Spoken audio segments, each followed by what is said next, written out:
She does. She uses her body.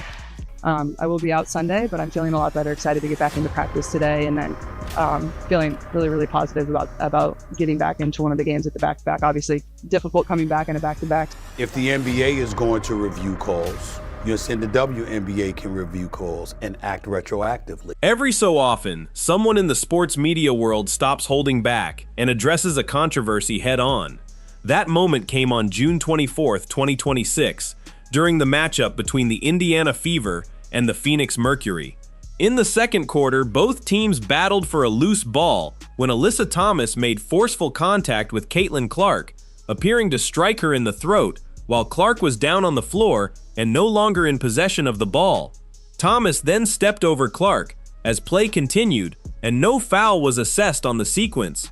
Later in the game, Clark exited during the third quarter with a back injury and never returned to the court. The incident quickly became one of the biggest talking points in basketball, sparking widespread debate among fans and analysts alike. Among those who weighed in was Stephen A. Smith, and he didn't mince words. He had plenty to say about what unfolded, so let's begin by looking at his reaction and the comments that immediately grabbed everyone's attention. It's like a duck and it quacks like a duck and ain't a damn mongoose. I've said that many, many times over the years. There is a flagrant level of resentment that exists when it comes to Caitlin Clark, and it has existed since she has arrived in the league. She is the cash cow. Smith made it clear that he doesn't view Caitlin Clark as someone who simply backs down from physical play. He acknowledged that she's a fierce competitor who embraces tough matchups. At the same time, he emphasized an important distinction. There's a major difference between playing with intensity and crossing the line with unnecessary physical contact. In his view, those are two completely different things. From there, Smith pointed to a historical comparison that he believes everyone involved with the WNBA should seriously consider.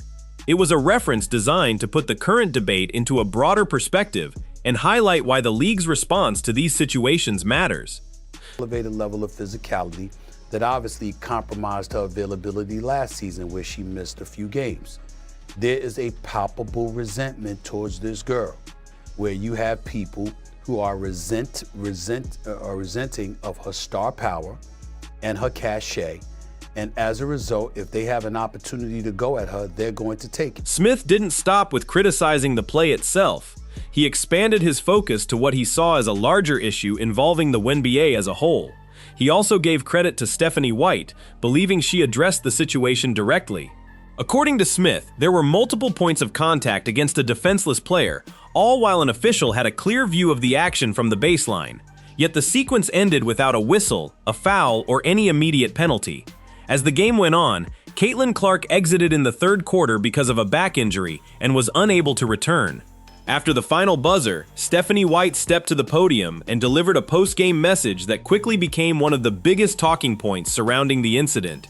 I believe there's been a failure on the part of some people to appreciate the mantra of a rising tide lifts all boats. Ride this cash cow till the wheels come off. They did it in the NBA with Magic Johnson. They did it ultimately with Michael Jordan. You know, that's how you do this. You find somebody that just galvanizes folks and ingratiates themselves with the public at large in such a way where everywhere they go and whatever they do, everybody wants to watch. The following day, the WNBA took additional disciplinary action after reviewing the play. League officials upgraded the incident to a flagrant 2 foul and suspended Alyssa Thomas for 1 game, along with issuing a $1,000 fine. In its announcement, the league stated that Thomas had recklessly made contact with the throat area of Indiana Fever guard Caitlin Clark using her fist, classifying the sequence as a non-basketball play. Still happens. What? Absolutely unacceptable. No, she didn't, dude. Absolutely She just unacceptable. cursed. And the reckless closeout that they actually reviewed, and the foot still comes down on top of the defender's foot that wasn't upgraded?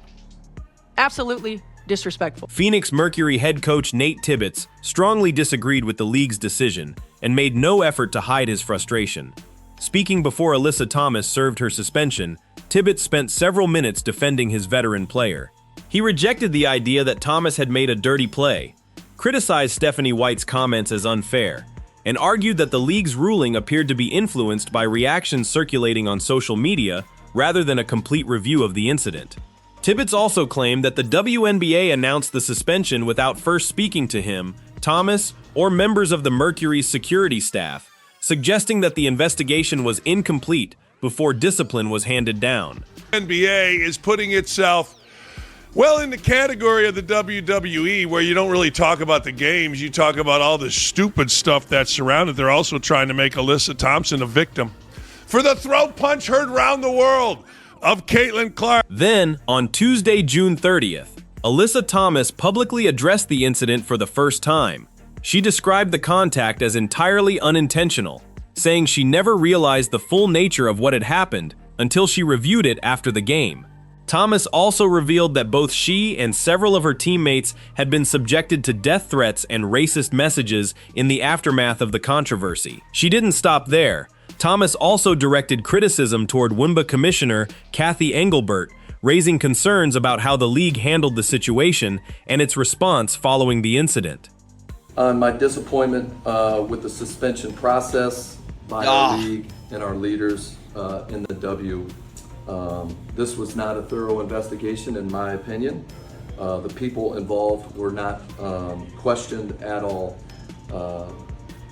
It's extremely disappointing. No one from the league called AT, our security team, or myself about what we felt like happened in this situation.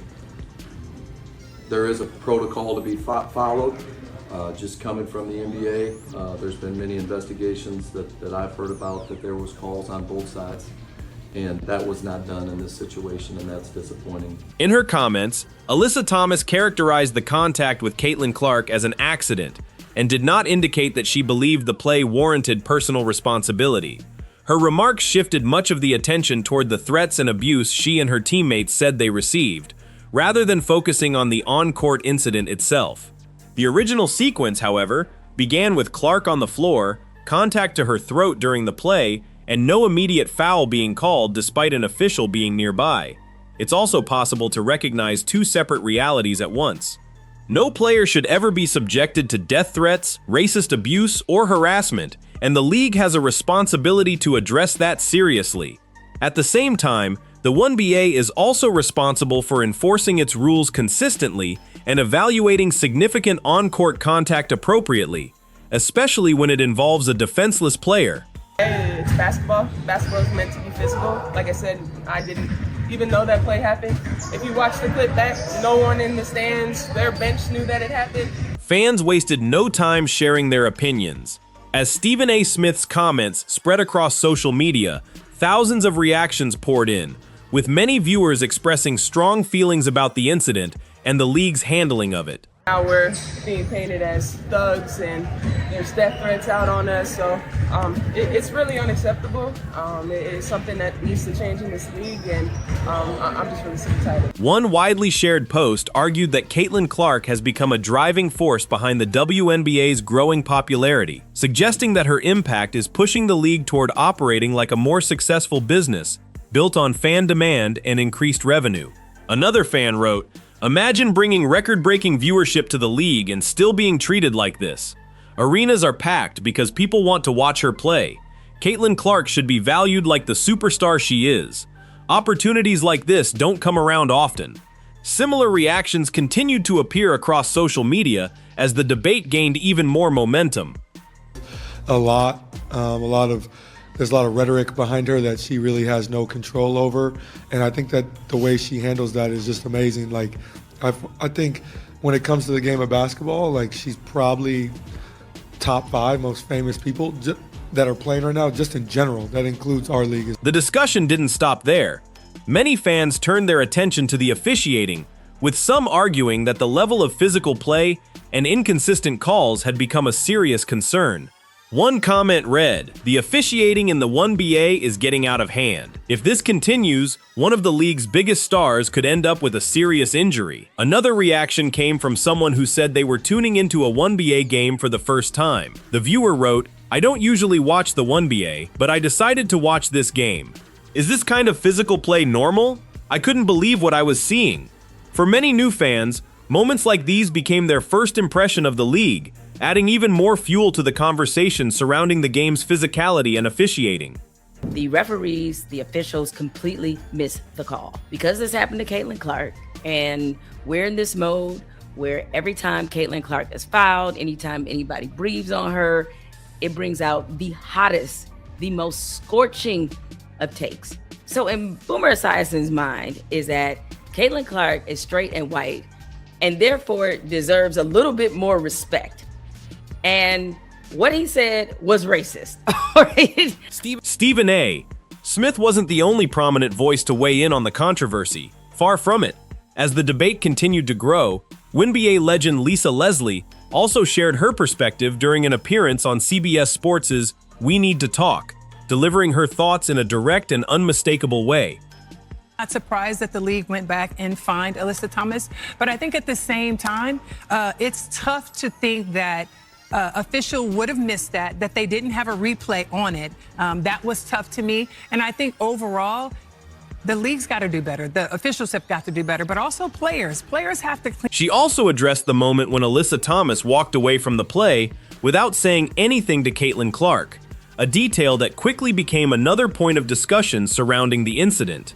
This particular situation, I thought that the last official should have been able to catch that. I was actually watching this game and I was like, oh, wow, that was a bit much. So in that moment, I thought that the official missed the call. I'm not surprised that the league went back and fined Alyssa Thomas. Among those connected to the Indiana Fever, Sophie Cunningham delivered perhaps the strongest response. Speaking on her Show Me Something podcast, she addressed the situation head-on and offered one of the most candid reactions to the controversy. Last night, I did not see that happen. I don't, none of our teams saw it happen, because I promise you if we would have seen that happen, we would have had her back. Unfortunately, this type of shit happens every single game to her, and the league and the refs do absolutely nothing about it. It's been a minute since you got fined on this podcast. I have, but then you see the videos of literally kneeing and cheap shotting C in the throat. If she did that to any of our teammates, we'd be pissed. Despite previously being fined by the league for criticizing officiating, Sophie Cunningham chose to speak openly once again. She didn't hold back, even knowing the potential consequences of addressing the issue publicly. When Michael Jordan was the man, the NBA made sure, we can't be doing the Pistons. Y'all can't be doing it to him no more. Give me another star, LeBron. Right? They made this whole big thing about him going to different teams, all that. It's the king. Let's put that shit underneath the rug. So when you got a star player like that, I go even better. Quarterbacks in the NFL, they hurt Tom Brady's knee. From now on, no more. You can't tie the quarterback by their knees. That's dead. Bro, if you don't take care of the young GOAT, what the hell is going to happen to the WNBA? The conversation wasn't limited to the basketball world either. On Speakeasy, two-time Super Bowl champion LaShawn McCoy weighed in on the controversy, drawing a historical comparison that immediately added another layer to the ongoing debate. What I would love Caitlin to do is get up one time and then just slap The discussion continued to spread across social media, with prominent commentators adding their opinions. Outkick's John Root wrote, "It's unbelievable that the WNBA allows its biggest, most influential, and most popular player to be treated this way. Caitlin Clark deserves better." His post quickly gained attention and became part of the broader conversation surrounding the incident and the league's handling of it. Many supporters have compared Caitlin Clark's impact on women's basketball to the influence Magic Johnson and Larry Bird had on the NBA during the 1980s, arguing that her arrival has helped attract unprecedented attention, new audiences, and renewed excitement for the sport. I mean, we're dealing with imperfect people, and when you look at it, they don't know the value that she's bringing for all of them. She bringing, they flying private planes now. They weren't flying private before she came. They on major networks now. They weren't doing that. She remind me of Tiger Woods for golf. Yes. Clark has become one of the league's biggest attractions, regularly helping fill arenas, generate record television audiences, and introduce millions of new fans to women's basketball. Her influence on the WNBA has been impossible to ignore. Then came the events of June 24, 2026. During a nationally televised game, Clark was involved in an incident in which Alyssa Thomas made contact with her throat while she was on the floor, and no foul was called at the time despite an official being in close position to view the play. After reviewing the sequence, the WNBA suspended Thomas for 1 game and issued a $1,000 fine. Phoenix Mercury head coach Nate Tibbetts later questioned the league's decision, suggesting it was influenced by social media reaction, while Thomas described the play as an accident. Those differing perspectives only intensified the debate surrounding the incident and the league's response. I do think that there is a thing called pretty privilege. There is a thing called white privilege. There is a thing called tall privilege.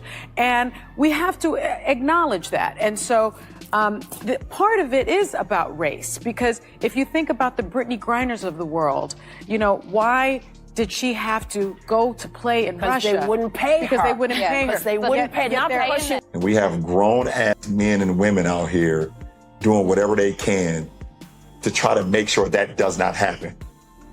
That is the weirdest thing in the world, but it is what it is, and I'm glad that Caitlin has a great head on her shoulder. Stephen A. Smith was careful not to label anyone as a dirty player, and he made that point explicitly. Instead, his argument focused on something broader. When a player has such a significant impact on a league's growth, the league has a responsibility to ensure that player is protected through consistent officiating and discipline. His view was that personal opinions or rivalries should never interfere with safeguarding one of the sport's biggest attractions.